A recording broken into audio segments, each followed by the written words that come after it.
Have you ever stopped and wondered what sees through your eyes, what hears through your ears, what breaths when you are not even aware of it? These questions are not just philosophical, they are doorways to the deepest spiritual truths. The Kenu Upanishad invites us to turn inward, not towards that we cannot sense, but towards that which makes sense possible.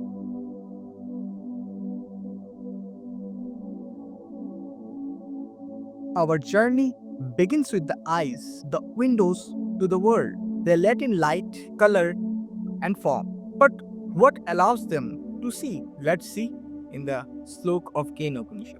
That which the eye cannot see, but by which the eye is able to see. Know that to be Brahman, not this that people worship. जिसे आँख नहीं देख सकता, लेकिन जिसके शक्ति से आँख देखता है, उसे ही ब्रह्म जाने, ना कि उसे जिसे लोग पूजा करते हैं. The eye is tool like a camera, but what powers the camera? What turns perception into experience? Brahman is not an image, not a form. It is the light behind all forms. That awareness that perceive the very act of seeing.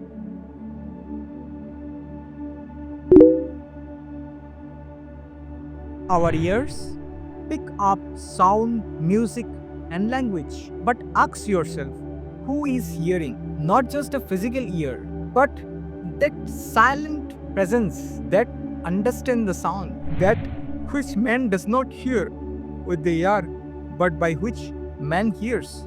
Know that to be Brahman, not what people worship. जिसे कान नहीं सुन सकता, लेकिन जिसके शक्ति से सुनना संभव होता है. Sound can come and go. Noise fades into silence, but the listener remains unchanging, alert, and still. Brahman is that silent background, the field of awareness behind all.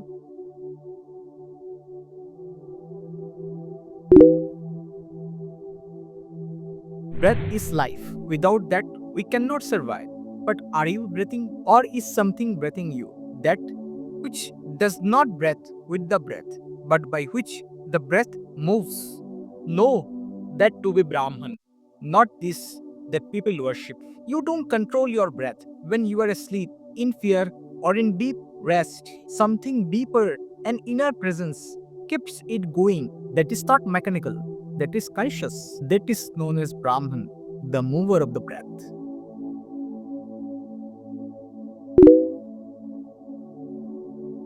The rishis, the great saying in the Upanishad, go even further and say that which people worship is not Brahman. But why? Because the ultimate truth, the ultimate Brahman, cannot be touched, heard, or seen with your senses. It is not limited to any form or concept. It is that which makes seeing, hearing, and touching possible. It is that infinite consciousness behind every limited experience. When you close your eyes, when sound fades into silence, when breath slows to stillness, what remains? That still, silent, ever presence is Brahman. These verses from the Kena Upanishad don't just provide information, but they provide liberation. They awaken you to the invisible self behind every experience. If this truth resonated with you, don't stop here. If you like this video, then kindly like, share, and don't forget to subscribe to this channel. Thank you. Namaskar.